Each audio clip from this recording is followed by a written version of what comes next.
એ બાપુ ઓલા નીલેશભાઈ ગુજુ ખેડૂત વાળા રાજુભાઈ ને આવ્યા. હાલો હું કે રાજુભાઈ? બસ એકલા જ ભાઈ. મજામાં. નીલેશભાઈ મજામાં? આનંદ તો કયો? આપણા બરોડા આશ્રમમાં આવ્યા, ખૂબ આનંદ થયો ભાઈ. અને વધારે ખુશી ઈ થઈ જી તમે આ કામ કરો ને એ જાણીને હકીકત દિલને શાંતિ થઈ. આ જે કામ કરો ને વગર લાલચનું છે, સમજી લ્યો. એટલે વિશેષ મિત્રો હું તમને આગળ વાત કરે હરણ મહાદેવ જમાનાથી ખેડૂત ભાઈઓ આજ સુધી આપણે ખેતી વિશે માહિતી આપતા હોય તો આજે અમે એવા બળદ આશ્રમે ગયા છીએ કે જ્યાં 400+ બળદનું સેવા થાય છે અને વિના મૂલ્યે અહીંયા દાન આવતું હોય એના વિશે તમને આગળ સંપૂર્ણ માહિતી આપશું રાજુભાઈ. અને ખાસ કરીને તમે વર્તાય છો કેસત કોમેડી અને કેસતનું નંગ તરીકે પ્રખ્યાત જુનાગઢ જિલ્લામાં એવું નામ. આજે એની મુલાકાતે ગયા છે અને બળદ આશ્રમે. રાજુભાઈ બે શબ્દ. જય માતાજી, જય દ્વારકાધીશ. ખેડૂત મિત્રો હકીકત અહીંયા આવી અને આનંદે થયો અને દુઃખે લઈ ગયું.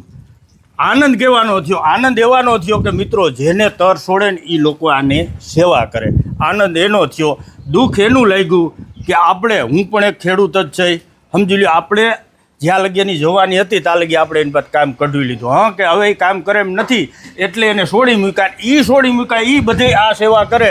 એટલે પ્રથમ તો ભાઈ તમારો હકીકત દિલથી ધન્યવાદ, ખૂબ ખૂબ આભાર. અને મિત્રો તમને ખબર છે કે આપણે જો વાવણી કરતા હોય ને તો મોટું ભાઈ બધાને ઉતામળ હોય, માન લો. અને આપણા બળદ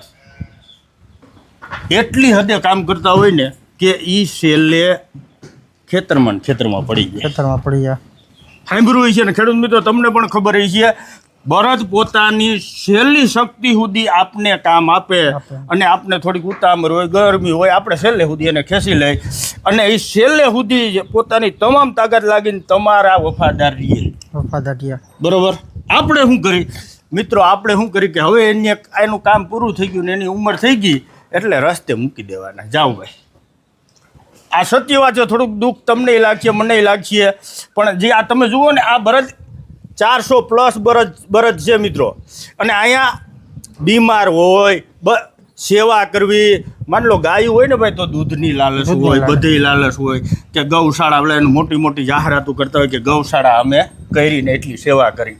પણ આમાં બળદમાં શું લાલચ? એક સેવા છે મિત્રો. એટલે બળદ જ્યાં લગી આપણે હાંક્યો ત્યાં લગી હાંકી લીધો ને પછી જવા દો ભાઈ ખેતે. અને આ એક અહીંયા નથી કહેતો, આ તો કેશોદમાં આવેલ છે મિત્રો. પણ જ્યાં જુઓ ને ત્યાં રખડતા હોય છે બળદ. આ બળદ આ લોકો સેવા કરે. અને મિત્રો આમાં આપણે કાંઈક પણ જો દેવું હોય તમારે તો 100% બધું માટે જ વપરાશે. આ રીતે બળદ ઘણા અહીંયા બીમાર છે તો એની માટે ડૉક્ટર પણ ઉપલબ્ધ છે, એવું કંઈ નથી. અને બહુ સારી રીતે સેવા કરે છે. માણસો પણ સહાત અહીંયા સતત સેવામાં ઊભા હોય છે અને સારો પણ હોય છે. પણ બળદની સંખ્યા વધારે છે. જો જગ્યા તો ઘણી છે આશ્રમ પાસે, પણ સણતર આગળ વધારવાનું છે. કારણ કે બળદની સંખ્યા તમે જુઓ છો વધી ગઈ છે, થોડીક હાકડ થાય છે. તમારે જે કોઈ દાનમાં દેવું હોય, રોકડ રૂકમ ન દો તો કાંઈ નહીં. લોખંડ છે, પતરા છે, સણતરમાં ઉપયોગ આવતી વસ્તુ, કોઈ પણ વસ્તુ તમે દઈ શકો. લેખે લાગશે મિત્રો. જે આમાં આ લોકો સેવા કરે એમાં આપણે થોડુંક તો પુણ્યનું કામ કરી એટલે આ લોકોને ઘણી અનુકૂળતા રહે. જો કે તમે બધાએ જબરદસ્ત કામ કર્યું છે. હકીકત દિલથી તમને સલામ છે. કોઈ પણ જાતનો સારો જો દાનમાં દેવો હોય, પછી તુવેર છે, વટાણા છે, ચણા છે, મગફળી છે, કોઈ પણનો ભૂકો જો તમારે દાનમાં દેવો હોય તો આ લોકો ત્યાંથી આવી અને ભરી જાહે. હા, જેટલો હશે એટલો ભરી જાહે.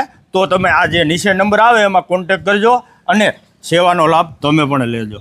કે કોઈ પણ લગ્ન પ્રસંગ હોય, કાંઈ પણ હોય, એના માટે બેન પાર્ટી અને બળદ આશ્રમ તરફથી ગાડાની પણ સુવિધા છે મિત્રો. મોટી વાત કહેવાય. જે આપણે જૂનવાણી ગાડા લઈને જતા એ મજા કંઈક અલગ જ હતી. તો જો તમારે રીતે લગ્ન જાનમાં બળદ ગાડું લઈ જવું હોય તો અહીંથી તમને મળી જાય. ને જે તમે દેહો એ આ બધુંની સેવામાં જ ઉપયોગ થાય. બેટ વાજા છે બધું આ બળદની સેવામાં જ રકમ ઉપયોગ થાય. મિત્રો તમારે કોઈ પણ બળદ આશ્રમની મુલાકાત લેવી હોય તો ઘસારીની બાજુમાં, બરાબર. અને વધારે માહિતી જોતી હોય તો આ જે નીચે નંબર આવે એનો કોન્ટેક કરજો. તમને સંપૂર્ણ માહિતી મળી જાય. અને હા, હું તો કોઈ એકવાર અવશ્ય મુલાકાત લેજો એટલે તમને ખબર પડે. તમને જેની 20 વર્ષ કામાઈને આપ્યું એની હાલત અત્યારે શું છે. ભલે મિત્રો મળીશું એક અલગ જ વિષયમાં. ત્યાં લગી બધાને જય માતાજી, જય દ્વારકાધીશ.